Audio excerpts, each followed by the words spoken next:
Bonjour à toutes et à tous, bienvenue pour une nouvelle vidéo sur Top Comics. Une petite vidéo pour tout vous dire qu'on n'avait pas prévu de faire et qu'on improvise un petit peu. Oui, L'idée nous est venue pour deux raisons. La première, c'est que il y a les recommandations comme chaque mois, on vous propose nos recommandations comics et on s'est rendu compte que c'était assez court.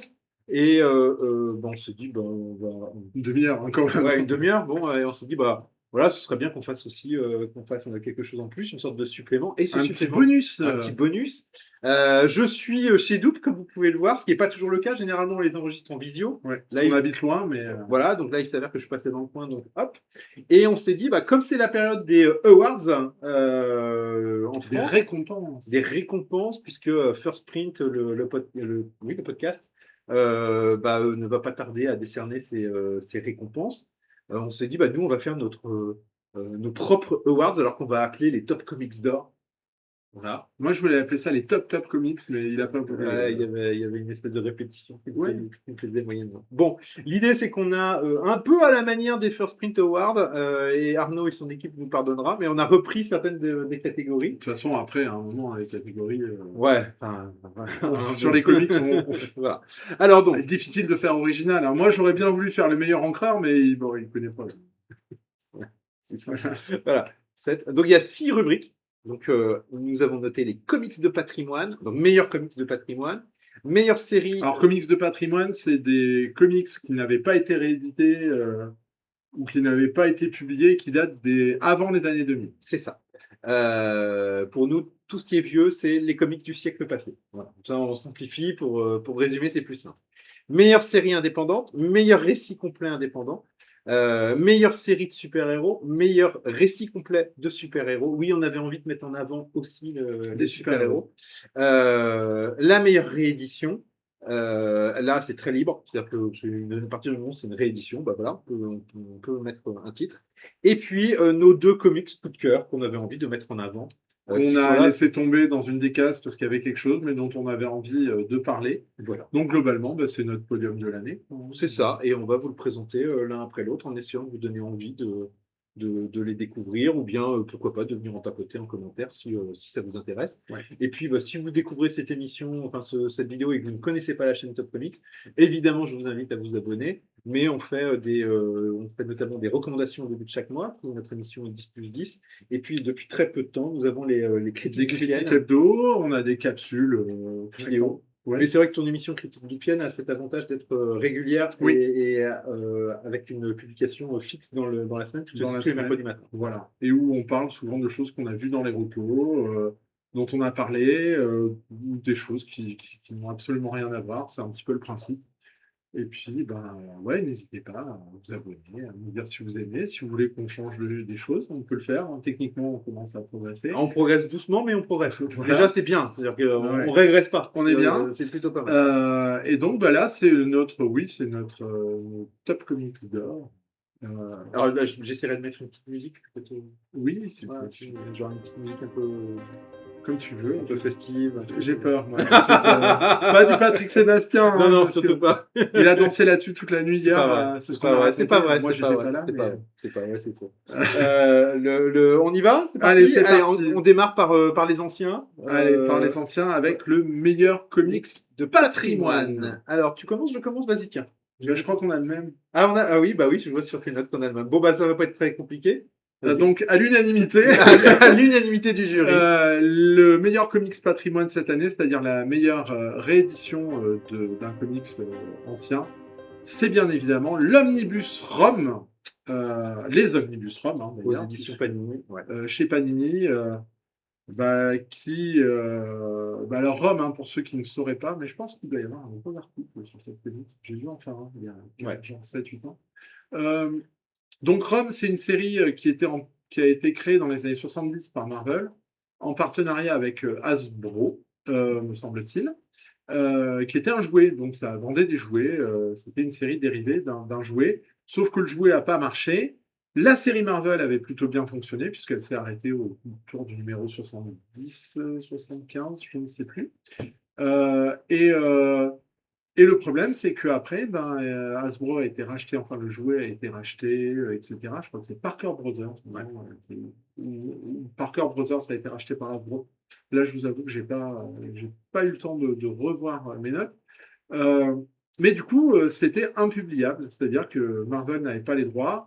À un moment, ils ont donné les droits à IDW, qui a sorti une autre série ROM il y a 10 ans, qui était absolument abominable.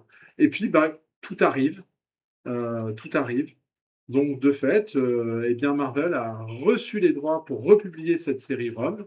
Elle l'a publiée en 3 omnibus l'année dernière.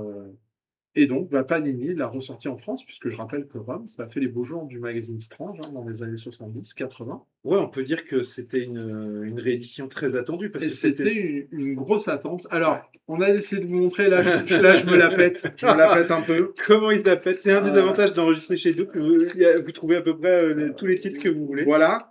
C'est-à-dire que là, moi, je ne peux pas vous montrer l'omnibus parce que je ne l'ai pas acheté. Et pourquoi est-ce que je n'ai pas acheté l'omnibus? Et là, je vais vous faire pleurer.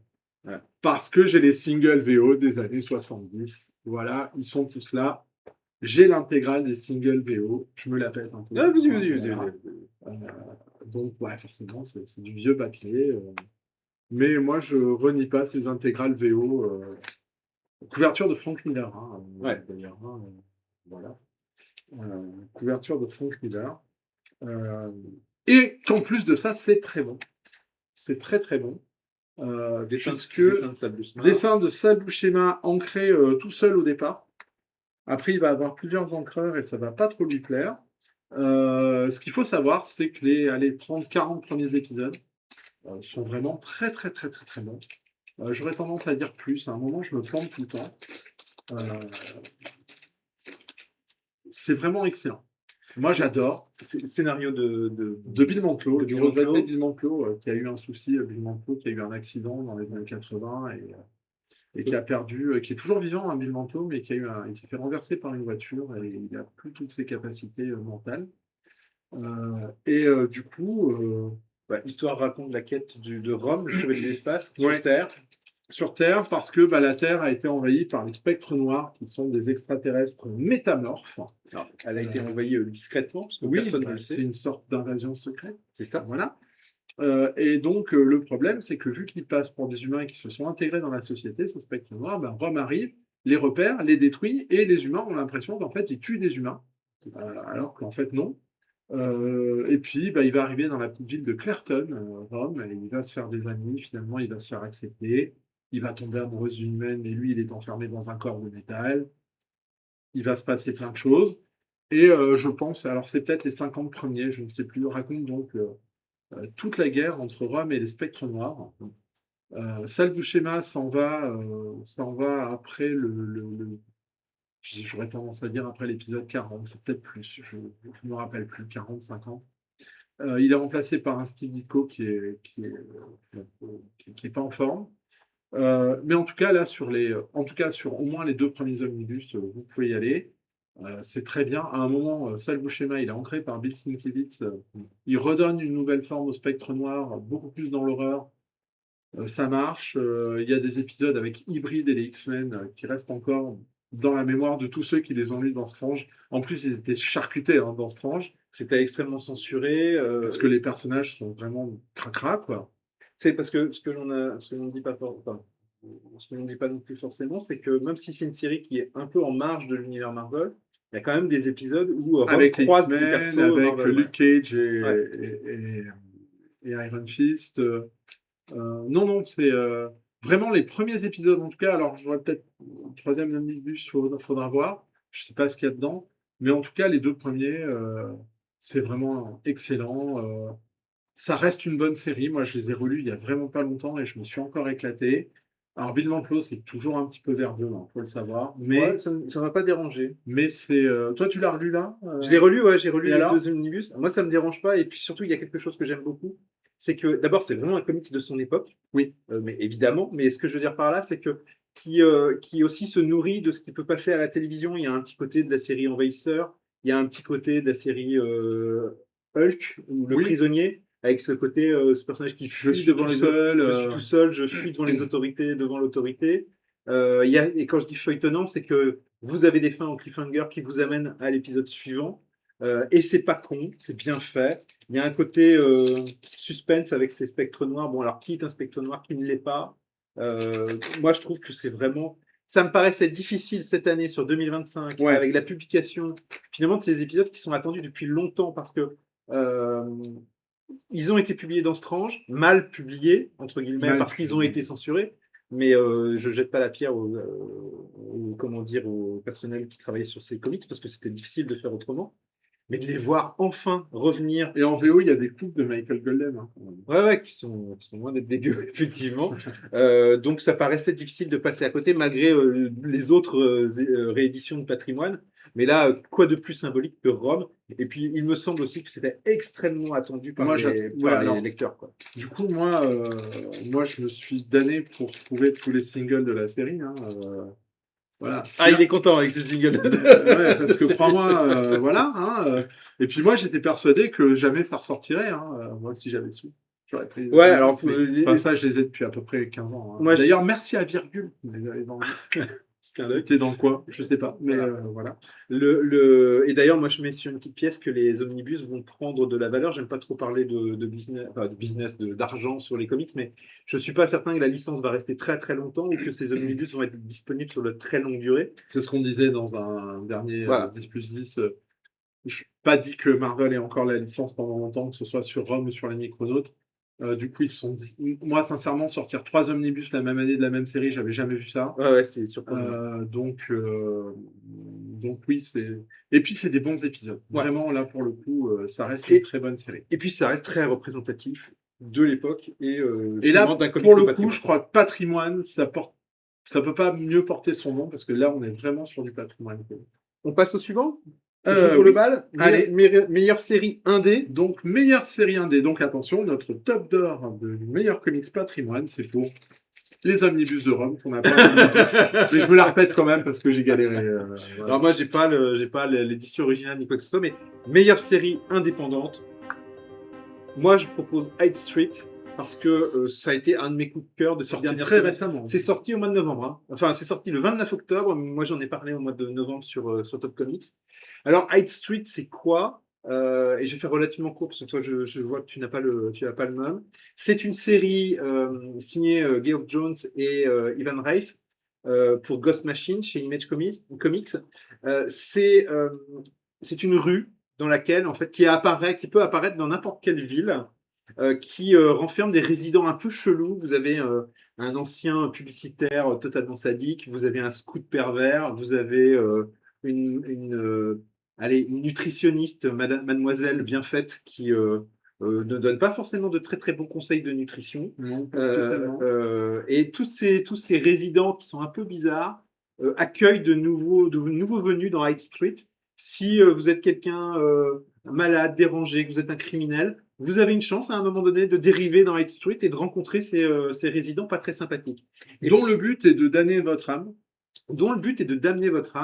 Et vous avez un mystérieux compteur, COMPTEUR, un type qui compte, donc il compte le nombre d'âmes que vous avez damnées et il promet aux résidents qui atteindront les bloqués sur Hyde Street de les libérer s'ils atteignent 10 000 âmes. Voilà. Et donc nos 3 résidents principaux se tirent la bourre pour essayer d'atteindre les 10 000. Encore que si ça se trouve, il y en a peut-être certains qui ont peut-être déjà atteint ce chiffre et qui ne veulent pas partir, eux.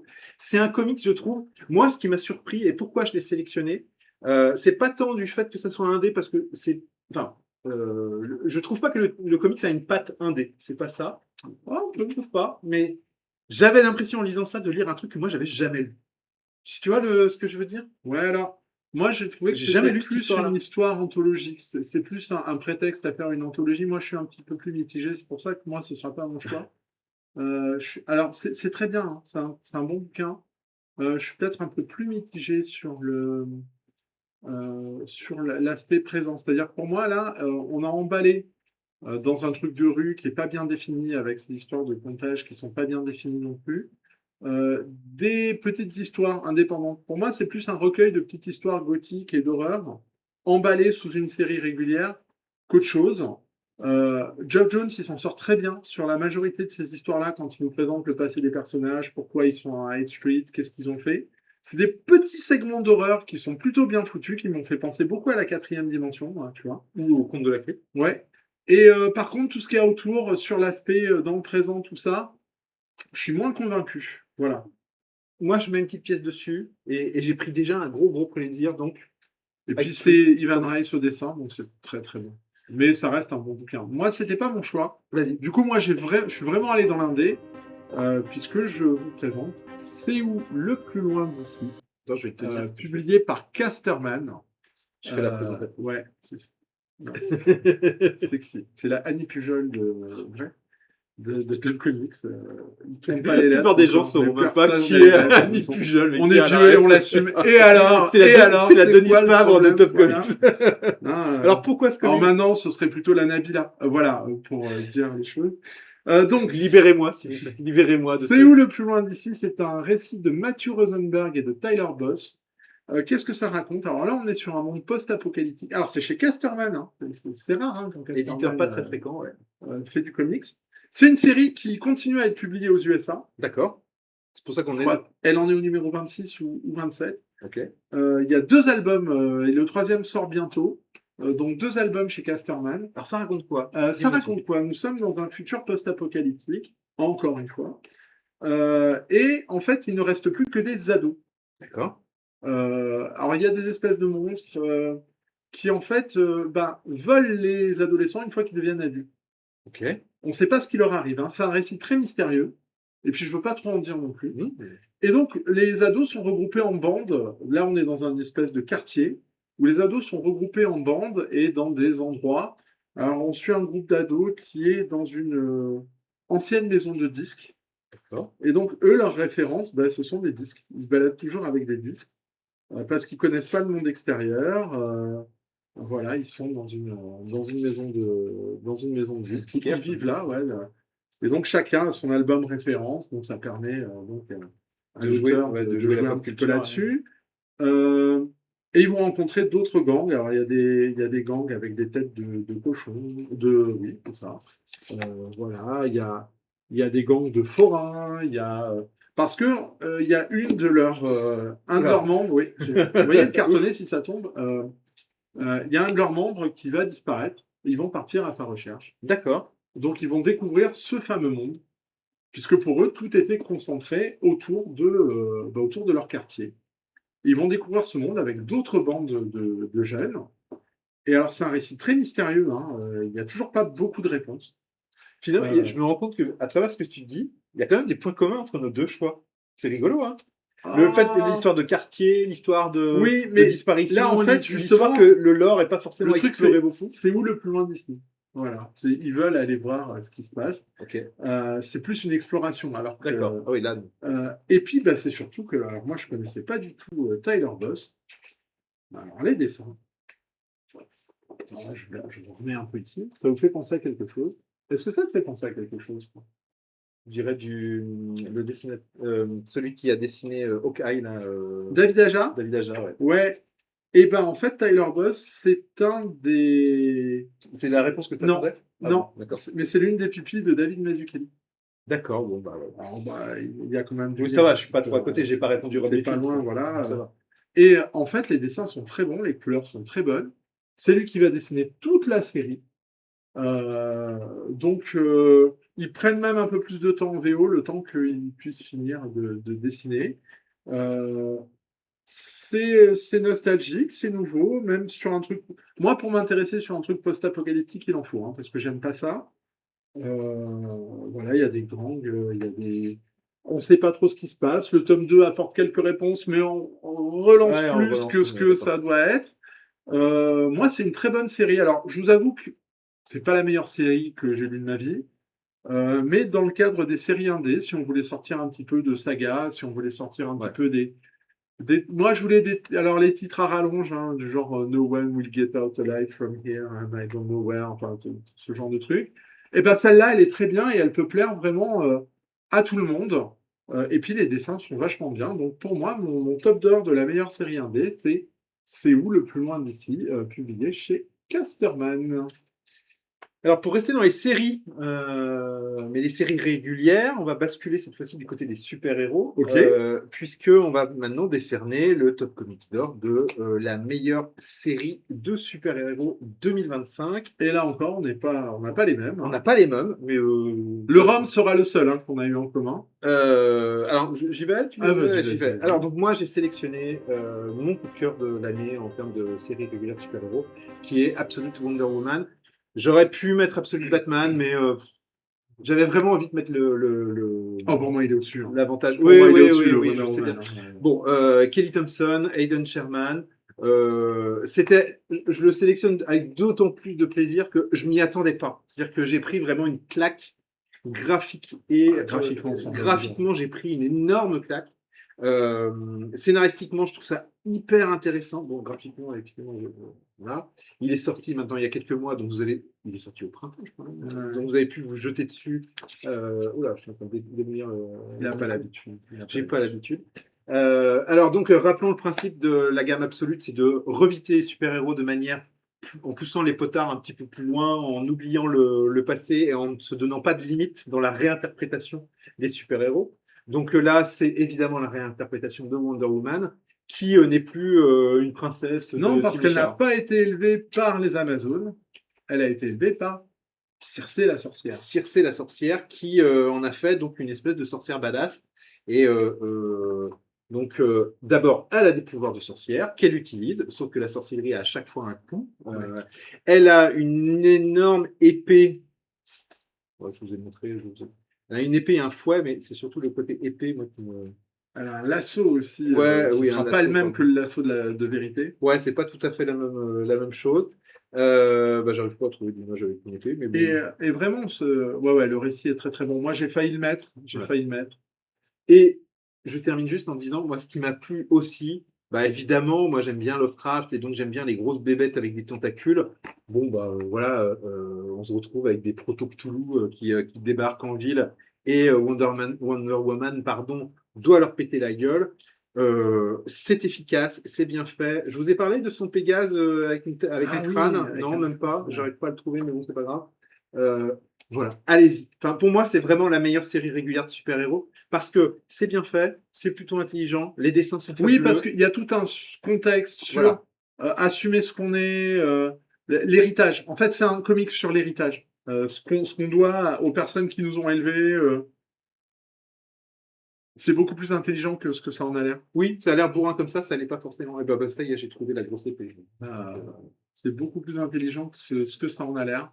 Ouais, mais en même temps. Et c'est très très bien. Mais en même temps, ça assume aussi totalement son côté. Mais Kelly Thompson, voilà. c'est une grande scénariste. Des fois, elle se rate un peu. Mais Là, là, en tout cas, elle se rate pas sur elle s'est Wonder pas ratée. Woman. Moi, j'attends la suite avec impatience. Moi aussi. Clairement, j'ai hésité. Parce qu'on aurait pu faire l'unanimité là-dessus. Et je vois toi ce que tu as sélectionné Ouais. et j'ai hésité avec ce que tu as sélectionné. Voilà. Et du coup, moi, la meilleure série régulière super-héros, donc mon top comics d'or super-héros, série régulière, ce sera pour les 4 Fantastiques. Parce que, alors, Panini a décidé de les publier uniquement en deluxe, par tranche de 12 épisodes à peu près. Pour l'instant.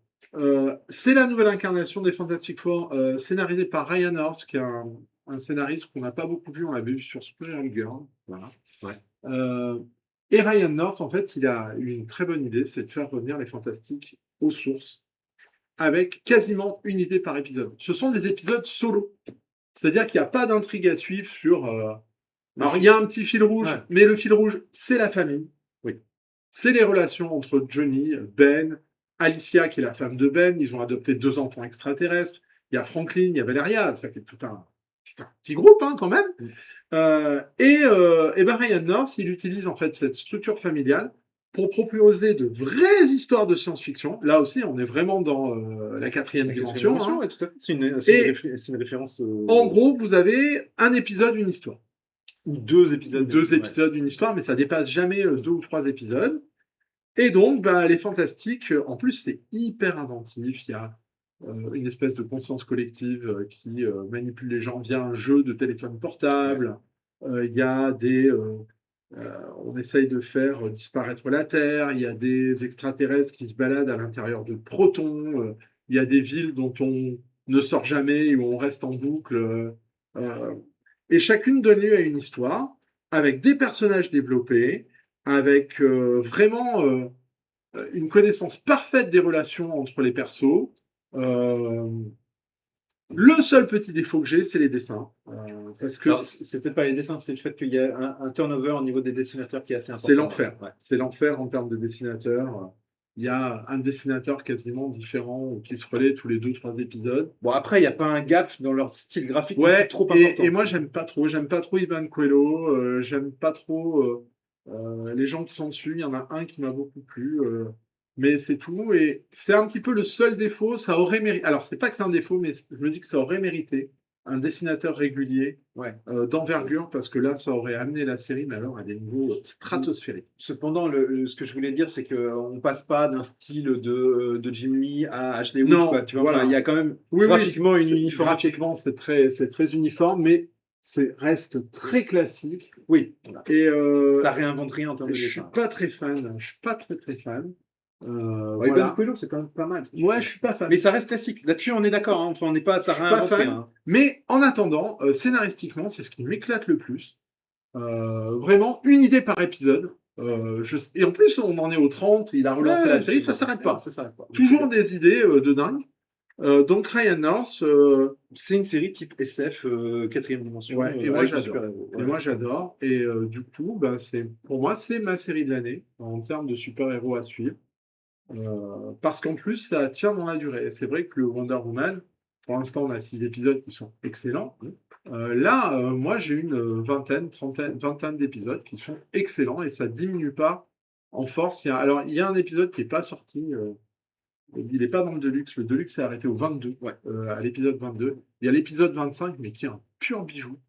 C'est en 2026. Où Johnny Storm tombe amoureux d'une extraterrestre. Ça fait beaucoup de commentaires sur. Oui, Alors que l'histoire, elle est juste merveilleuse. Elle Oui, est puis- merveilleuse. Et l'histoire. puis, je trouve qu'il y a un état d'esprit dans C'est ce fait réel. frais, Non, c'est sympathique, ça va. Ouais, vraiment, allez-y, prenez les deux de luxe. Si vous aimez vraiment les comics qui sont pas dark, qui sont pas. Mais par contre, où il y a de l'idée, voilà. Eh ben, foncez parce que les 4 fantastiques, c'est génial. On serait pas un peu complémentaire dans nos choix là sur les séries régulières? Toi, tu as le côté assez lumineux. Là, il y a un côté, c'est pas Oui, je sombre, sais pas. sombre, hein, mais Ouais, on est sur la grande, finalement, la Oui. grande sortie de l'année chez Urban, c'était Absolute. Là, on est sur quand même ce qu'il y a eu de mieux en série régulière de super-héros. Et puis, bah, évidemment, les 4 fantastiques sont sortis au cinéma. Ouais. Enfin, je me fais cette réflexion. Je me dis, Oui, bon, bah, ça va, peut-être. on est plutôt pas mal. On est bien, on s'est pas concerté. Non, non, on pour découvre le en faire. même temps, donc c'est pour ça. Mais effectivement, donc nos deux Allez-y, vous top pouvez y aller comics aussi. d'or, donc c'est Absolute Wonder Woman et les Fantastic Four de Ryan North, et l'un ou l'autre. Hein. Donc les séries régulières, c'est bien parce que moi j'aime bien le côté feuilletonnant et j'aime bien les rendez-vous, mais en Ouais, comics, il y même a si pas... c'est souvent publié maintenant dans des grands Ouais. recueils. Mais il n'y a pas que des feuilletons dans les comics, il y a aussi des unitaires ou des one-shots ou bien des récits Tout à fait. complets. Et bah, là-dedans, il est important aussi de mettre en avant ce qui est sorti cette année. Et rebelote, on va repartir du côté indé. Et donc, on va s'intéresser maintenant au meilleur récit complet, au meilleur one-shot. Moi, je Ouais, préfère mini-série ou Oui. one-shot. Hein, là où il y a un format assez réduit en fait Voilà. en termes de publication. Indé. Et là, et là, je te laisse attaquer. Alors moi, je vous propose un truc qui m'a scotché. Il n'y en a pas beaucoup, des bouquins qui m'ont scotché cette année. Vraiment où je suis resté en me disant, waouh, ça c'est génial. J'en ai eu 2 ou 3 cette année. Hein. Ils sont là, ils sont dans la liste. C'est La Guerre. La Guerre de Garth Ennis et Becky Cloonan. C'est un gros format qui est publié chez Urban. Qui reprend alors pas une mini-série, c'est des épisodes qui étaient dans une anthologie. Et du coup, je crois que c'était une anthologie de Boom Studio, me semble-t-il. Ouais, c'est ça. C'est ce que tu avais expliqué lors de la reprise. Et du coup, alors Garth Ennis, voilà. Garth Ennis, il est connu pour Preacher, il est connu pour The Boys, il est connu pour des comics cyniques qui dérangent. Et là, j'ai envie de dire, c'est terrible, c'est le comics de la maturité. C'est-à-dire que Garth Ennis, il commence son récit avec des gens qui discutent dans un appart de Manhattan. Et on se croirait limite dans The Nice House on the Lake ou on the Sea ou je sais pas quoi, ta mère on the Nice House, truc. Bon, voilà. Vous avez compris qu'on n'avait pas aimé. On n'a pas aimé. Enfin, c'est pas qu'on n'a pas aimé, mais c'est qu'on est loin de Voilà. tout ça aussi bien que. Et du coup, Garth Ennis, je sais pas, ça fait 40 ans qu'il écrit pour les Ouais, comics. ouais, Il doit bien avoir 60 ans maintenant, facile. Mhm. Et ben, il change de style. Et il nous montre que non, c'est pas qu'un scénariste bourrin, mais ça, on le sait, hein, si vous avez suivi sa carrière, il y a plein de récits où c'est pas bourrin, où c'est plein d'émotions. Et là, il nous sort un truc, mais. Donc, comme son nom l'indique, la guerre atomique débarque, les gens sont pas prêts. Et comment est-ce qu'ils vont réagir? Alors, on suit 2 ou 3 personnages en particulier. Hein, globalement, j'ai envie de dire les bobos new-yorkais. Et c'est une descente aux enfers, mais alors, c'est waouh, waouh, waouh, waouh, waouh. Moi, je suis encore traumatisé de ce bouquin, qui n'est pas à mettre entre toutes les mains, hein, parce que vraiment, c'est très, très dur. Mais alors, c'est pas du tout dans le truc auto-parodique à la The Boys. Oui, C'est-à-dire qu'on ne ouais, fait pas du sale juste pour en rire. Là, on fait du sale parce que c'est sale. Et il y a une profondeur que j'ai rarement vue chez Garth Ennis, que moi je connaissais, parce que, encore une fois, si vous lisez certains épisodes de Seidman, alors c'est sûr que si vous limitez à The Boys pour Garth Ennis, même dans Preacher, hein, il y a des choses qui sont ouais, très très sombres, qui sortent un peu de la déconnade. Là, il nous a sorti, je pense, hein, son meilleur récit. Donc, le meilleur récit de Garth Ennis, c'est assez intéressant de voir qu'il le sort, je ne vais pas dire à la fin de sa carrière, hein, mais disons sur pas mal d'années après. pas mal d'années après avoir écrit. Les dessins, c'est Becky Cloonan. J'allais dire, bon, c'est pas non plus n'importe qui au Becky dessin. Cloonan, c'est pas n'importe qui. Donc, vraiment, par contre, c'est pas à mettre entre toutes les mains. C'est pas à lire si vous êtes un peu déprimé, parce que vraiment, la fin, elle va vous traumatiser. C'est vrai que je l'avais lu après que tu en aies parlé. J'avais été assez intrigué Ouais. par cette fin. Moi, je suis très joueur. On me dit, voilà, à la fin, Scotch, Et elle est t'en as violente. pensé quoi? Ah, ça. Ouais, voilà. Voilà. Donc, Et- et alors, faut surtout, si je peux me permettre, faut pas jouer le jeu du. Je vais aller voir les dernières pages Ah pour voir non, non, de quoi non. il parle. C'est une descente. Voilà. Ce bouquin, c'est une vraie descente aux enfers. Il faut quoi. vraiment prendre le temps de commencer au début pour vraiment vivre la fin, de Voilà. se la prendre C'est une comme un vraie poteau en descente pleine aux gueule, quoi. enfers. Ouais. Voilà, c'est la guerre et c'est très bien. Et moi, je vous le conseille, c'est mon one-shot indépendant de l'année. Et je ne crois pas qu'on puisse trouver mieux. Et puis, il y a aussi des unitaires du côté super-héros.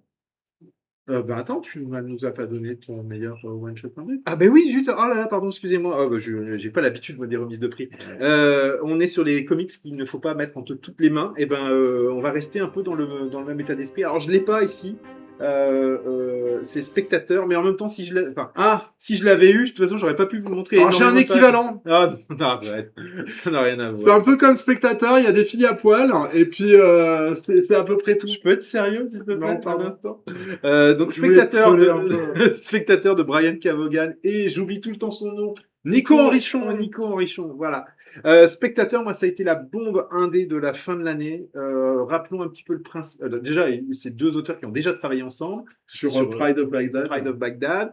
Brian Cavogan, c'est l'extraordinaire scénariste qui est derrière Saga, derrière aussi Private Eye qui est ressorti, et je me permets de le glisser en disant foncez sur Private Eye parce que c'est vachement bien. Qui a sorti aussi Paper Girls, Y The Last Man, voilà. Donc il n'a Ex Machina. plus grand chose à prouver en termes au niveau de la qualité de ses scénarios. Et donc Spectateur, je sais que toi t'es pas d'accord. Moi j'ai détesté. Voilà.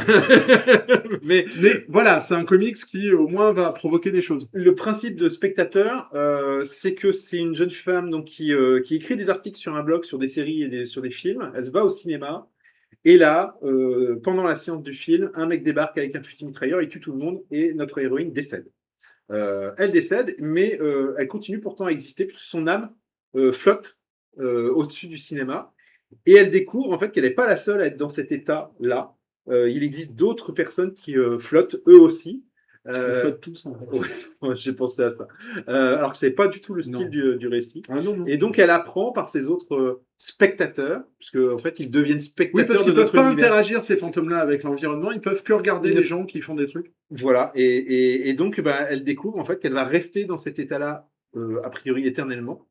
Et donc pour elle, pour supporter cette situation, parce qu'elle ne peut pas interagir avec les humains, elle considère les êtres humains comme des fictions, c'est-à-dire qu'elle va observer en fait la vie de vous et moi. Et on fait une espèce de bond dans le temps de 200, 300 ans. La Terre a évolué technologiquement, l'humanité a évolué. Et elle continue en fait à observer les humains, mais le temps est long quand même quand vous savez pas quand est-ce que tout ça va se terminer. Et bah, elle décide de partir dans une quête existentielle avec un autre spectateur avec qui elle s'est liée d'amitié. Quête existentielle qui, comment dire, va Et qui l'amener. consiste juste à regarder des gens copuler, en fait. Voilà, c'est ça, mais c'est exactement ça. Et, Et à discuter de films. et à discuter de films, de séries Enfin, de télé, un film. et de comment, Terminator en l'occurrence, et comment, comment les films, les fictions, les images nous façonnent et modifient ce que nous sommes. Et je trouve, moi, j'ai vraiment été assez sensible au message. Et alors, c'est assez verbeux, ça parle. Il n'y a pas énormément d'action, parce que de toute façon, elle ne peut pas réellement interagir avec ce qui se passe autour d'elle. Mais j'ai trouvé ça, moi, d'une intelligence dans le propos, dans le récit, qui est contrebalancée graphiquement par le fait que, bah, comme Double l'a clairement indiqué, il y a énormément de personnages nus, non pas comme Michael Turner. Non, parce qu'ils font vraiment des trucs. Hein. Ah là, pour le coup, c'est vraiment pornographique. C'est-à-dire qu'on ne cache rien, hein. Il y a il y a des partous, des fellations, enfin, vraiment. Vous aviez découvert ma réaction en direct dans les recos. Ouais. La dernière fois que j'étais ici, C'est novembre, novembre, je sais plus, octobre, ouais, je l'avais feuilleté, j'étais là, ah, je m'attendais pas à ce que ça soit comme ça. Et en même temps, il n'y a pas d'érotisation dans le sens où c'est pas esthétique. Ah bah non, c'est Et juste c'est pas, moche, en fait. Hein. moi, je trouve pas ça moche. Je suis pas d'accord avec toi. Alors, pas moche les dessins de Nico Ouais. Richaud, hein, mais là, moi, je suis passé à côté du bouquin. Je J'ai sais, rien trouvé d'intéressant. on en a déjà parlé. Mais j'entends, hein, Ouais. j'entends. Moi, C'est cool que... Parce que, sincèrement, moi, je me suis dit, mais ça peut plaire à qui? Eh ben, moi. Eh ben, il y a des gens à qui ça va plaire. Voilà. Et c'est très bien, parce que les comics, bah, ça doit aussi bah, plaire, ne pas plaire. Mais- c'est un peu pour ça qu'on le fait aussi. Hein. Moi, pour vous dire, je ne l'ai pas retrouvé parce que je pense que je l'ai déjà. Il s'en est débarrassé. Je m'en suis Il m'a dit, déjà je crois débarrassé. que je m'en suis débarrassé. Je fais, ah bah, merde. Bon, Voilà. Donc, non, très conseillé. Voilà. Donc, moi, j'aime beaucoup. Donc, spectateur, je peux pas vous le montrer, mais je le mettrai en vignette ou je ferai Oui. je ferai différentes vignettes. Et donc, Bon, alors. meilleur unitaire super-héros, qui est un cas un peu particulier, parce que là, c'est des récits complets de super-héros. Bah, vas-y, je te repasse la main. Ouais, alors moi, j'ai non seulement peut-être le meilleur récit unitaire super-héros, mais peut-être le meilleur récit de l'année. Mais c'est un unitaire, hein? C'est une mini-série. Ah, c'est une Donc mini-série. ça reste. Alors, même si ça va être publié en 2 tomes, D'accord, c'est ok. une mini-série. Et ben on reste dans la gamme des absolutes, sauf que là, c'est le Absolute Martian Manhunter, alors, qui est sorti très récemment. Moi, je l'ai en VO, là, hein, c'est Ouais. l'édition VO. Qu'est-ce que je peux vous dire? C'est une bombe. Puis ça raconte quoi de... Alors, c'est Martian le- Manhunter, tout le monde connaît. C'est le Enfin, limier martien, ouais. sauf que là, c'est la version absolue, donc il vient pas de Mars. C'est très très drôle. Il dit, D'accord. mais pourquoi tu t'appelles Martian Martian? Parce Manhunter. qu'on est tous allés sur Mars et on sait qu'il n'y a rien. D'accord. Puisque je rappelle que quand le Martian Manhunter a été créé dans les années 40 ou 50, on pensait qu'il y avait peut-être de la vie sur Mars. Là, on sait qu'il n'y en a pas. Et lui, il dit oui, mais c'est pour faire croire que je suis un extraterrestre, en fait. D'accord. Donc, il utilise ce terme martien. C'est un comics de concept. C'est-à-dire que là, donc le Martian Manhunter, c'est un extraterrestre qui a pris possession du cerveau et des pensées d'un détective, donc John Jones, voilà, que vous voyez en bas, et il vit uniquement dans son esprit. Ok. Il n'a pas de forme corporelle. Et en fait, il se bat sur quoi?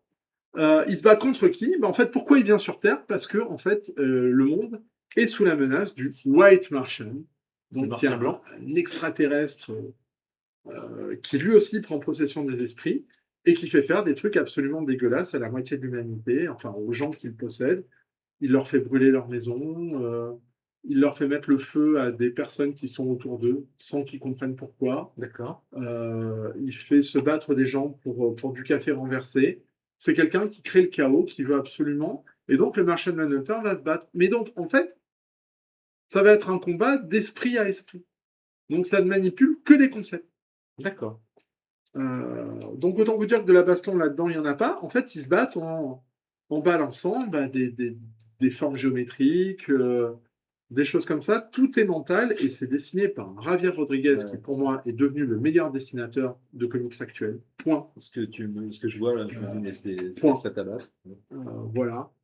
Qui arrive à rendre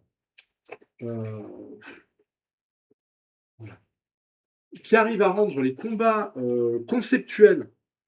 Elle est formalisée, tu veux dire graphiquement. Elle est formalisée graphiquement. J'ai rarement vu ça, quoi. J'ai rarement vu ça. Voilà. On est sur des trucs comme ça. On a cité le scénario Alors, le scénariste de Niscom, j'y viens. Ouais, voilà. Voilà la bataille. Voilà les batailles. Voilà à quoi ça ressemble. Moi, c'est génial. Ça me fait penser, mais grandement, à Shade, The Changing Man, la série de Peter Milligan et Chris Bacalo, qui est peut-être une des meilleures séries que l'univers Vertigo ait publié dans les années 80. Je la mets à ce niveau-là. Voilà. Ce Absolute Martian Manhunter, je le mets à ce niveau-là. Le scénariste, c'est Dennis Camp, alors que je connaissais pas beaucoup, qui est un scénariste qui a fait les Ultimates, il me semble, les Ultimates de l'univers Ultimate. Je ne le connaissais pas, sincèrement. Waouh. Voilà, tout est conceptuel. C'est-à-dire que là, vous voyez, vous avez une image où il y a John Jones, le détective qui enquête. Le Martian Manhunter est derrière lui, mais il est dans son esprit. C'est-à-dire que personne ne le voit. C'est vraiment... En tout cas, moi, je sais que je l'ai, j'ai hâte de le... Chaque page est un bijou. Dennis Camp réussit à faire un truc de dingue. Javier Rodriguez, il est encore meilleur. Je ne sais pas où il va s'arrêter. En plus, on apprend, il y a un petit peu de bonus, on apprend qu'il fait de la sculpture. Et il a sculpté le personnage, il faut que je retrouve ça. Alors pareil, pour vous dire à quel point c'est original, vous avez des fois ce qu'ils appellent la Martian Vision, où en fait, il faut mettre la page en transparence pour comprendre des trucs. Non. Si. C'est-à-dire que là, vous avez... voilà, ils vous disent bien, utilisez votre vision martienne. Et donc, vous avez une page. Alors, je ne vais pas vous le faire parce que ça spoil des trucs. Vous avez cette page-là. Si vous la mettez contre une vitre. La mettez contre une vitre en transparence. Je le montre à Stéphane, vous ne le voyez pas. Ah ouais, exact. Il se passe des choses. Tu vas spoiler ma lecture. Non, parce qu'il y en a plein. Donc, bon, ouais, voilà. Laissez tomber. C'est ce que j'ai lu de mieux cette année, là. Bon, j'en sors, hein, donc il faudra peut-être que ça mature un peu, parce que je l'ai lu il y a à peine un jour ou deux. Mais en attendant, moi, je suis resté scotché. C'est ça que j'ai envie de lire. Voilà. Il est à fond, je suis arrivé, il m'a dit, ouais, c'est ça, c'est vachement C'est ça que j'ai envie de lire, moi, quand je lis des comics. On y est. Bon, donc, absolument. Je peux faire mon gros bourrin, là, après que tu as fait ton intellectuel, genre, je lis Martian Manhunter, Moi, je lis des trucs bourrins, moi, je veux de la franchise, moi, monsieur. On est toujours dans le meilleur récit complet super-héros. Et moi, j'ai envie de la bonne grosse franchise qui tâche. Voilà. Et j'ai sélectionné Aliens versus Avengers. Mais, qu'est-ce que tu vas dire? Ouais, ça tâche pas tant que ça. Hein. C'est pas si bourrin que ça. Justement, c'est pas, je fais exprès. Je pensais que tu allais dire c'est grâce à moi que tu l'as sélectionné. C'est vrai, parce que c'est lui qui m'a donné envie dans une reco. Oui. Moi, je serais passé à côté. Ça sert les recos, même pour nous. Voilà, même pour nous. Je serais passé à côté parce que moi, Aliens versus Avengers, bon, ça va quoi. Jonathan Hickman et Sadri Beach, c'est même pas j'aurais même pas été jusqu'à voir qui l'a fait. Pour moi, je me serais dit mais ils ont mis des tâcherons et puis on n'en parle plus. Bon, alors évidemment, Hickman, Ribich, c'est pas des tâcherons. Ah non, et surtout, ce qui est extrêmement intéressant, c'est qu'il y a un traitement science-fiction qui est ultra présent. Alors moi j'aurais pensé par exemple que c'était les aliens envahissent la Terre, on met les Avengers en face et boum, foutez-vous sur la gueule pendant 4 épisodes. Que nenni, ce n'est pas ça. Non. Parce qu'en fait, le principe de départ, c'est que les aliens, ils ont déjà gagné. Ils ont déjà envahi la Terre, ils ont quasiment conquis toute la planète. Il reste quoi? Allez, une poignée de 2000 survivants dans 2-3 villes. Quelques super-héros. Donc quelques super-héros qui ont vieilli, c'est une thématique à la mode, qui ont vieilli. Donc en gros, il y a Bruce Banner, il y a Iron Man, Carol Danvers, Matt Morales qui a caramballé. Voilà, et puis Captain America qui est parti. Il y a Valeria aussi. Et Valeria, les Captains qui sont morts. Il n'y a pas besoin d'avoir lu quoi que ce soit avant de démarrer. Hein. Il faut cependant avoir vu les films Aliens et avoir vu parce que ça prend sur Alien, Prometheus et Covenant. Et là-dessus, il y a Tony Stark qui a une idée. Oui, un dernier point important, c'est que T'Challa, la Panthère Noire, a développé un empire galactique. C'est l'empire galactique avec sa technologie du voilà. Donc, vous voyez, on commence déjà à aller vers la science-fiction. Là, c'est pompé sur le film. Oui, tout à fait. Covenant, voilà. Et évidemment, Tony Stark, il a un plan pour sauver l'humanité, parce que le but n'est même plus de sauver la Terre. Non, c'est de se barrer. Quelques humains qui restent. Voilà. Et donc, il dit, on va se barrer. On va se barrer à bord d'un vaisseau et on va aller coloniser une autre planète. Et en passant, on va passer sur Mars pour récupérer les quelques mutants qui se sont réfugiés sur Mars. Oui, parce que Krakoa, oublions. Période Krakoa, hein, faut pas. Ils se sont fait défoncer par les aliens. Donc voilà, sur ce point de départ-là, Hickman, il trousse un récit en 4 épisodes. sincèrement, c'est la première fois que je finis une espèce, c'est un crossover en me disant, j'aurais bien repris pour 2 ou 3 épisodes supplémentaires. C'est presque un peu court. Voilà. Ouais, mais c'est bien avec Hickman, parce que Hickman, plus on lui laisse de temps, plus il part dans des concepts. Là, 4 épisodes, ça lui permet de se centrer. C'est ça. Et c'est pas mal du tout. Alors, il y a des scènes, si vous voulez voir contre des aliens. Voilà, je voulais vous le montrer. Il répond aussi aux attentes du lecteur. On a envie de voir Hulk bastonner de l'alien. On a du Hulk qui bastonne de l'alien, comme vous pouvez voir. Il en donne au spectateur. Il y aura du Wolverine qui sortira les griffes face à des xénomorphes. Il y a du Venom, il y a du Venom alien aussi. Il y a du Venom alien, on n'en dira pas trop, on parlera pas non plus du mutant méchant. Ouais, voilà. Il y a des trahisons, c'est un récit classique, voilà. Mais ça marche. Mais ça marche. Moi, j'avais bien aimé aussi. Et voilà. On est réellement, ça c'est une cover, mais on est réellement dans un traitement de science-fiction avec gros vaisseaux, colonisation. Ça marche très bien. Issa Dribic, moi j'aime beaucoup les dessins. Il a un côté très qui permet de rendre en fait le côté épique, je trouve, du truc. Après, tout est pas forcément très très réussi. Il y a parfois quelques visages que je trouve un peu moins bien, mais bon, globalement, on va pas se plaindre sur la Sadribic. Ouais, je sais bien. Tu dis qu'ils ont toujours la bouche ouverte. Oui, ils ont toujours la bouche ouverte. Voilà. Mais les personnages sont comme vieux. Comme disait ma grand-mère, ferme la bouche et tu vas gommer des mouches. Mais ils sont vieux, mais on voit qu'ils sont vieux, on sent que tout ça. Oui, je sais bien qu'il ouvre la bouche. Oui, donc, je sais. Ben non, là, il l'a fait un peu. Voilà. Donc, moi, j'avais envie de récompenser ce titre-là parce que je trouve que c'est l'inverse en fait de ce que l'on attend. On s'attend à un truc débile et en fait, ça l'est pas. Donc, j'avais envie de mettre ça en avant. Et on passe un super bon moment avec juste un album et 4 épisodes. Donc nos 2 top d'or de séries super-héros limités ou one-shot, c'est Avengers vs Alien et Absolute Martian Manhunter. Et on va passer à la dernière catégorie, hormis les coups de cœur, c'est la meilleure réédition. Oui. Et donc toi, qu'est-ce que tu as choisi? Eh ben moi, j'ai choisi l'Omnibus X Factor par Peter David. Oh, quelle surprise! Ouais. Alors, je l'ai pas là, parce que moi, quelle surprise! J'ai des singles.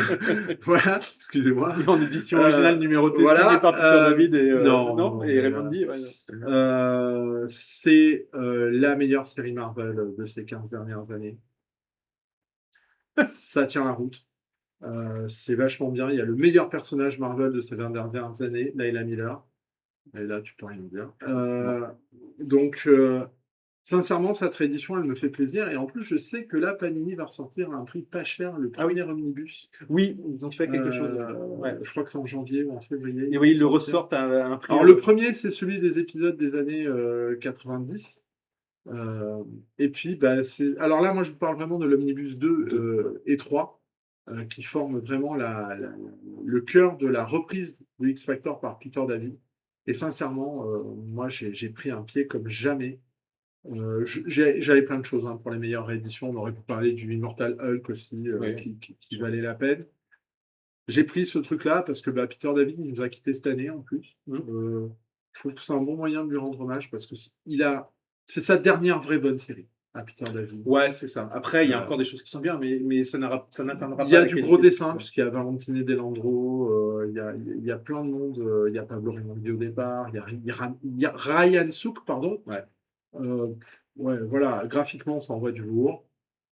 L'histoire, elle est top. Les personnages, ils sont trop bien. Évidemment, les relations entre les persos. Moi, c'est ce qui a marché chez moi depuis des années. Quand vous mettez Duran, quand vous mettez Madrox, Layla Miller, Guido. Je suis à fond, moi, sur ces persos. Et il a réussi à en faire quelque chose de nouveau. C'est-à-dire qu'il a réussi à prendre... Et ce qui est rare, quand même, pour un auteur qui revient sur une série pour laquelle il avait été connu, c'est ça, de faire quelque chose d'encore mieux que avec des seconds couteaux. Avec des seconds couteaux, ça marche. On va pas se mentir, on l'a laissé tranquille faire son truc parce que c'était quand même en marge de l'univers mutant. Oui, même si c'est lié, il y a pas mal de crossovers quand même. Mais... Bien sûr, mais il est quand même assez libre dans ce qu'il fait. Voilà, il s'est fait plaisir et il nous a fait plaisir et moi je trouve que c'était bien de parler de ce X Factor par Peter David, donc Omnibus volume 2 et 3.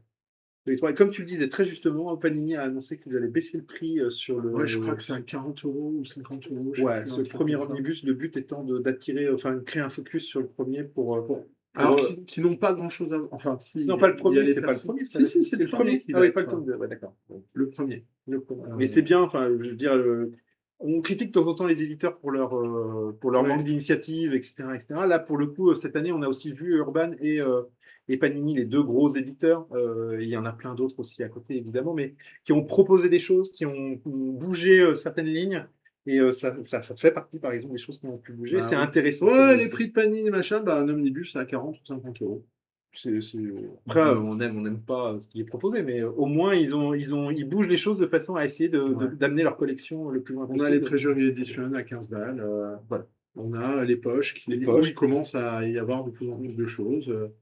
Et ça bouge quand même, hein. Alors oui, forcément, hein, c'est peut-être pas toujours ce qu'on attend, mais en tout cas, ils tentent des trucs et ils rééditent des choses qui sont très bien. Donc, pour les meilleures rééditions, Donc moi, c'est le X Factor de Peter X David. Factor. Et moi j'ai un autre Alors là, titre. pour le coup, c'est vraiment une réédition. Alors, c'est vraiment une réédition. Moi, je vous propose.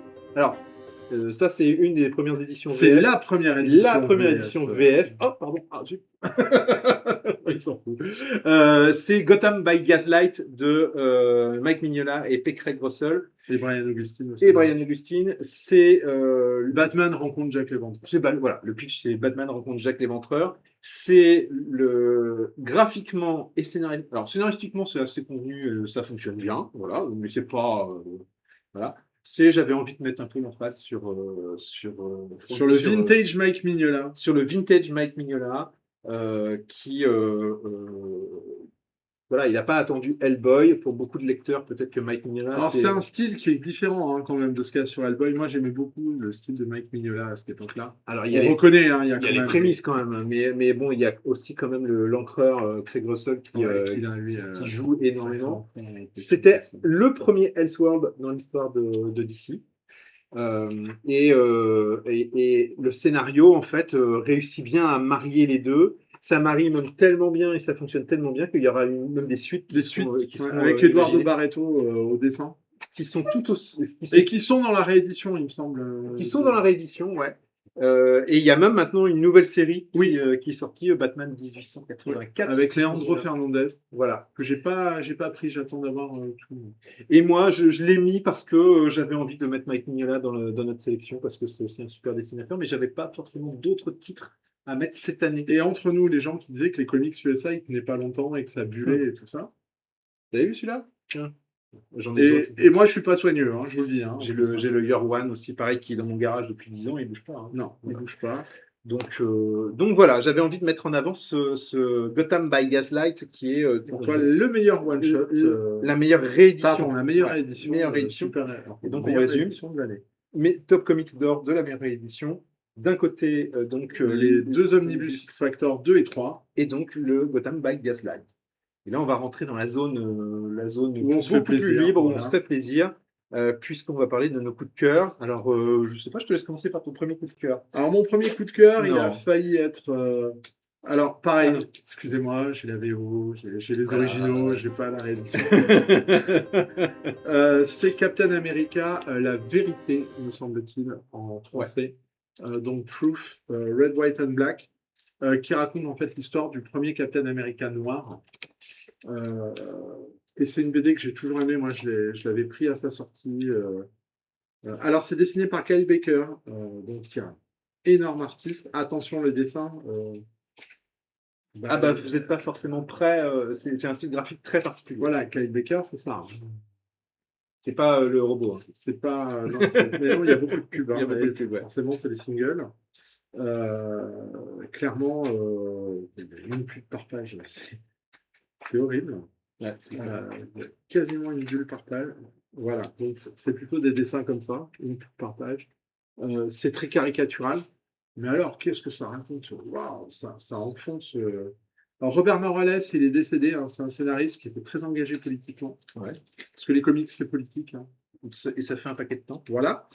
Donc, il nous a fait l'histoire de ce premier Captain America noir, puisque, en fait, le principe de la série, c'est de dire, quand les scientifiques ils ont fait des expériences, ils ont commencé par les noirs, parce que globalement, pour eux, ce n'étaient pas des êtres qui méritaient. Voilà, ils étaient considérés comme des rats de laboratoire. Donc, vous voyez que c'est un comics qui est très, très engagé. Et ça va nous raconter l'histoire du coup, On parle évidemment de ségrégation, on parle des droits des minorités. C'est bien fait. C'est vraiment bien fait. Euh, et puis, voilà, ça finit par une rencontre donc, avec ce Captain America noir qui a survécu et le premier Captain America. Voilà, alors ça avait jamais été publié en France. Alors pareil, encore une fois, ouais, le wokisme, gna gna gna. Ouais, la série, elle doit dater de 2000, hein, donc, hein, ouais, je pense, dans ces eaux-là. 2003. 2003, voilà. Autant vous dire que, hein, à l'époque, personne Le savait mot le mot woke n'existait même pas. Voilà. Alors sur le fait, oui, hein, c'est vraiment une série woke. Et alors, j'ai envie de dire, quand c'est bien fait, il n'y a pas de problème. Et vraiment, c'est une excellente série qui a mis du temps à être rééditée. Alors, il a fallu qu'il y ait un pauvre film Captain America où il y avait Isaiah Bradley dedans pour que ce soit réédité. J'aurais été en France. Alors après, je peux comprendre, hein, les dessins de Kyle Baker, vraiment, C'est-à-dire que les éditeurs, c'est toujours pareil, il faut trouver le bon moment pour sortir un truc. vraiment, c'est spécial. Et là, pour le coup. Pour vous dire hein, à quel point c'est important, moi j'ai hésité à le mettre dans le patrimoine. Ouais, ça aurait pu. Ouais. Moi j'ai hésité à le mettre, bon 2003 du coup, mais moi j'ai hésité à le mettre dans patrimoine parce que c'est une série importante. Mais on s'est dit patrimoine, c'est le avant 2000. Voilà. Captain America, la vérité. Alors, je sais pas si ça a marché. Je pense que ça n'a pas dû marcher en France. Ça, j'en sais rien du tout. On ne saura pas. On ne saura pas, mais si vous l'avez, même si vous, allez-y, parce que vraiment, c'est un vrai comics engagé et ça fait du bien de voir des choses comme ça. Quand c'est bien fait. Par exemple, en bibliothèque, pour aller. En bibliothèque, moi, je pourrais le faire lire à des étudiants. On passe à ton deuxième. Oh, tu veux pas nous en Non, dire tu veux que je revienne? Non, mais alors, vas-y. non, il n'y a pas de problème. Donc moi, mon coup de cœur, alors comme petit fan de films d'épouvante, d'histoires d'épouvante, j'avais aussi quand même envie de mettre en avant une histoire d'épouvante. Et James Tynion The Four, c'est quand même un auteur assez important ces dernières années. Et j'avais pas envie de mettre en avant The Nice House, parce que même si j'ai trouvé le tome 2 plus intéressant que le premier, j'ai pas forcément été non plus totalement convaincu. Et je trouve qu'il y a une série, enfin une mini-série de Tynion The Four qui a pas été, dont on n'a pas suffisamment parlé. Je voulais remettre un petit peu le coup de projo. C'est Spectrograph, qui est sorti aux éditions Delcourt, avec Christian Ward au dessin. Et c'est dommage de passer à côté. Christian Ward, il a changé son style, qui est beaucoup plus abordable là, je trouve. Ouais, oui, tout à fait. Il est beaucoup moins dans le concept. Alors, le principe je ne respecte pas, je vous verrai. Alors, moi, ce que j'aime beaucoup dans l'idée, c'est de nous proposer une histoire d'horreur, mais qui est très, très colorée. Oui. Un des trucs, hein, quand vous le feuilletez, vous verrez, c'est extrêmement coloré. Le principe de Spectrographe, c'est une jeune femme une assistante d'un agent immobilier qui doit faire visiter une maison qui est à vendre. Et cette maison cache un très, très lourd secret. Puisque grosso modo c'est à base de maisons hantées. Bon, je vais pas rentrer dans le détail, mais il y a aussi un autre point qui est intéressant, c'est que cette jeune femme, au départ c'est pas elle qui devait faire visiter cette maison, donc elle est partie de chez elle à la bourre, et donc elle est pressée de revenir parce que il y a son bébé. Il y a son bébé, elle a oublié son bébé à la maison. Alors c'est peut-être pas la partie la plus réussie de l'histoire, mais ça permet de créer en fait un cool down dans l'histoire. C'est-à-dire il faut qu'elle sorte de cette maison rapidement parce qu'elle a une obligation. Mais la partie, je trouve, horrifique, et cette histoire de maison hantée, je ne vais pas aller plus loin parce que j'ai pas forcément envie de vous spoiler, mais c'est très bien. Hein. Ça, par exemple, bon vous voyez, non, je me vois toujours de doigts.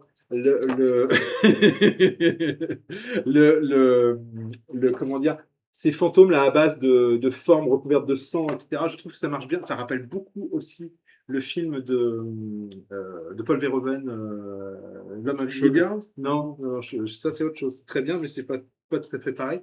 L'homme invisible de Paul Verhoeven qui utilisait ce principe de sang projeté sur les corps pour les retrouver. Bref, moi j'ai beaucoup aimé ce titre, tant graphiquement que en termes d'histoire. J'ai eu envie, et je l'ai fait d'ailleurs, quand je l'ai fini l'album, j'ai eu envie de le relire pour voir si ça collait, pour repérer les trucs qui m'avaient échappé la première fois. Moi j'ai beaucoup aimé. Hein. C'est un one-shot, c'est très bien. Allez-y, foncez. Si vous n'avez pas craqué cette année déjà pour ça, vous pouvez y aller, c'est très bon.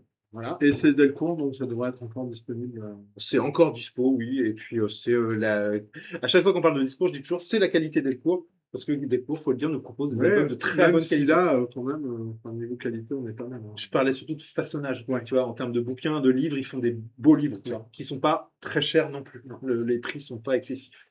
Ta deuxième reco? Je vous troll. Hein. Ah, je vois ce qui arrive. Parce que moi, j'aime les omnibus. Et il y a un omnibus qui est sorti cette année que personne n'a dû l'acheter. Alors, c'est pas sorti en omnibus en France. Hein. Si. Ouais. Si. Bah, non. Bah si. Non. Le Secret Wars 2, il est pas sorti en omnibus. Il était en février. Non, c'est en Marvel Deluxe. C'est en Marvel de... Ouais, c'est en Deluxe, mais c'est pas grave. Oh, bah alors oui, c'est moins bien. Oui, mais j'avais envie de parler de Secret Wars. Bah, il y a Secret Wars 2 qui est sorti en Deluxe cette année aussi. Parce hein. que Secret Wars 2, tout le monde dit que c'est pourri parce que tout le monde est là. Ah, Secret Wars, Là, c'est c'est trop surtout. bien. Oh, ah oui. La suite, elle est pourrie. Eh ben, Secret Wars 2, c'est mieux que Secret Wars 1. Je suis peut-être le seul du monde à le penser. Tu es le seul. Voilà.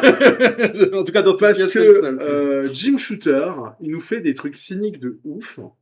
J'ai adoré sa version du Beyonder qui arrive sur Terre et qui comprend rien. C'est méta, c'est un comics méta, sauf que il n'y a que moi qui l'ai vu, j'ai l'impression. Et je le défendrai encore corps et âme. Alors bon, les dessins, c'est à 1000 grammes. Hein. Du coup, fais attention à ton omnibus. Voilà, les dessins, c'est du Al Milgrom, donc c'est pas ouf. C'est ancré par Steve Leialoha, qui est un très bon encreur, mais sur Al Milgrom, ça marche pas. Il lui aurait fallu un bon dessinateur, en fait. Et sincèrement, Secret Wars 2, eh ben, c'est une super bonne lecture. Moi, je vous le conseille. Voilà, Secret Wars 2. C'est mieux que la 1, où il se passe rien. Voilà. Là, c'est un discours totalement méta sur l'industrie, sur Hollywood, sur...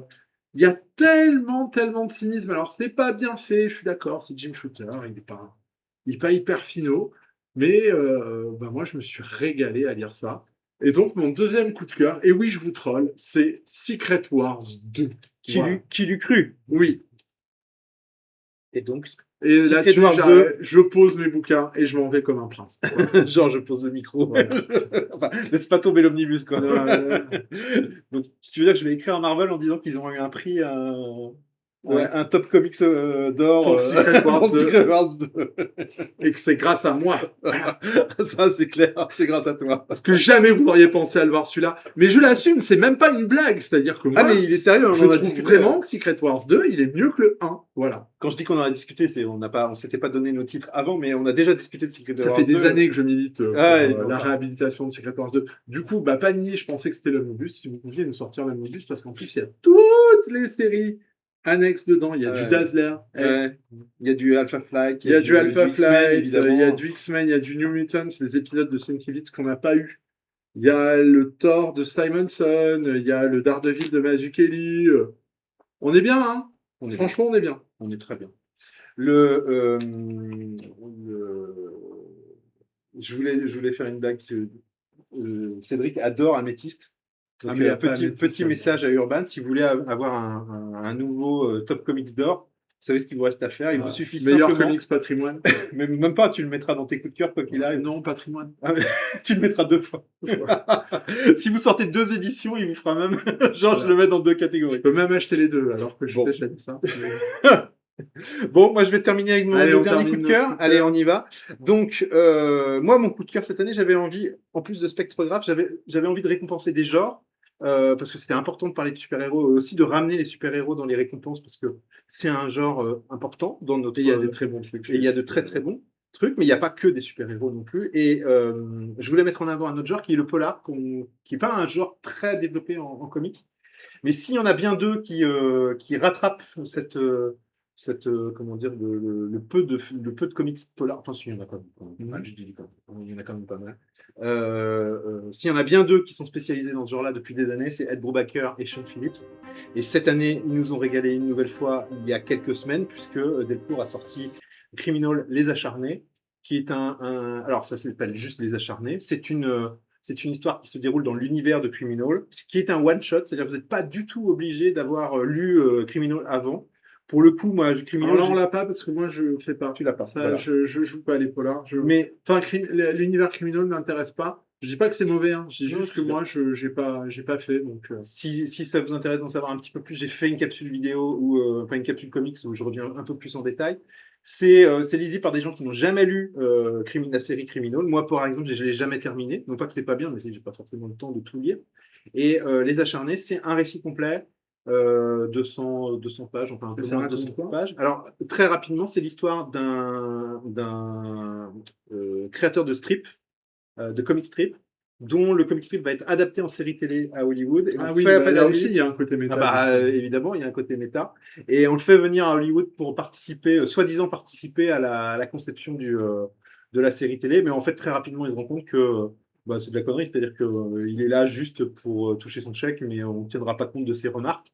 Et donc, malgré tout, il va s'accrocher parce il se dit que c'est pas un mauvais plan de rester à Hollywood. Et malheureusement, il va rencontrer des personnes qu'il ne faut pas. Il va faire des choix qu'il ne faut pas faire non plus. Et petit à petit, comment dire, il va connaître une certaine déchéance et il va croiser des personnes qu'il ne devrait pas, qu'il n'aurait jamais dû croiser. C'est un polar. C'est un polar en fait, mais pas avec des policiers, des gangsters. C'est un polar avec des personnes comme toi et moi qui bah, sont au mauvais endroit, au mauvais moment et qui prennent les pires décisions possibles. Mhm. Et il leur arrive tout un tas d'emmerdes. Et ça fonctionne très très bien. Les dessins de Sean Phillips depuis ces dernières années, il a tendance petit à petit à quitter ce côté très aplat noir, sombre, pour aller vers quelque chose de plus lumineux. Et ça, c'est ce qui m'intéresse. C'est-à-dire que il est en train de faire évoluer son style et Criminal Les Acharnés, c'est un polar qui est lumineux avec des couleurs pastel. Donc j'aime bien cette idée qu'il travaille justement un peu à contre-pied de ce que l'on pourrait attendre d'un polar, parce qu'on imagine tout de suite des pages très sombres avec des gros aplats noirs, etc., etc. Moi, je vous conseille énormément ce Et du comics. coup, Sean Phillips, il a adapté son style un peu ou il reste très Sean Phillips? Ah non, bah, il adapte totalement son style. Enfin, c'est très pastel, c'est très clair, etc., etc. Donc, vraiment conseillé. Si vous voulez en savoir plus, j'ai fait une capsule comique, donc je vous invite à la regarder. Et c'est très, très chouette, vraiment. Donc, j'avais envie de mettre en avant ce titre. Donc, nos deux coups de cœur, eh ben, Les Guerres secrètes 2 et Captain America la vérité pour moi. Et puis pour moi, Spectrographe et le Criminal, Les Acharnés. Et on a fait le tour de nos Top Comics d'or 2025. Voilà. Est-ce qu'on sera là pour le 2026? Ça, c'est une autre question. Bah, j'espère bien. Ouais. Hein, bon, c'est pas dommage. Mais en tout cas, sur tous les titres qu'on vous a donnés, à part le Secret Wars, vous pouvez y aller. Non, C'est très... c'est pas vrai. C'est spectateur qui. Non, enfin voilà. Eh ben, c'est bien. Si vous avez des débats, dites-nous ce que vous en pensez. Et pourquoi vous Hein ne feriez pas vous-même vos propres. Et puis nous, on attend, ouais. Mettez en commentaire ce que vous avez. Mettez Ce que vous mettriez. dans les différentes rubriques, ça pourrait être sympathique, voire même si on en a suffisamment, on pourrait même faire les prix des lecteurs. Ouais. Ça pourrait être rigolo, donc n'hésitez pas. On a fait le tour, ça fait une heure de cérémonie. Une heure de cérémonie. Voilà. Peut-être qu'un jour, ça deviendra tellement. On fera passer chez moi, c'est ça. On le fera plus chez toi, on le fera sur une scène et tout, tu vois. Il faudra de l'argent du coup, hein, quand même. Ouais, c'est vrai. Ouais, bon, voilà. En tout cas, j'espère Mais parce qu'on fait ça bénévolement. Hein. On gagne pas d'argent. On gagne pas d'argent. Certains vont dire heureusement. On perd juste de la dignité, hein. C'est à peu près tout ce qu'on fait dans ces émissions. Tu perds de la dignité. Toi, tu conseilles Secret War 2. Oui, mais moi je l'assume. Ah, tu m'as pas répondu, toi tu conseilles des comics pornographiques. C'est bizarre, Ah bah, je m'y attendais. De toute façon, tout le monde te connaît. Ouais. Je regarde des bouquins de cul, super. Pour son employeur. Hein. Bon, sur ce. Non, bah écoutez, merci de nous avoir suivis jusqu'au bout. Si on vous a pas trop gavé, n'hésitez pas à nous dire ce que vous pensez en commentaire, à vous abonner, pourquoi pas, c'est cool. Ouais, ça serait bien, ça serait sympathique. Et puis à mettre un petit pouce, à faire un commentaire, parce que bah, ça aide pour le référencement. Et puis à consulter nos autres émissions. Parce que, bah, et puis surtout à réagir. Voilà. Et réagir. Sur ce, rendez-vous l'année prochaine. À bientôt. Lisez, partagez, faites connaître les comics et à très bientôt. Salut, salut.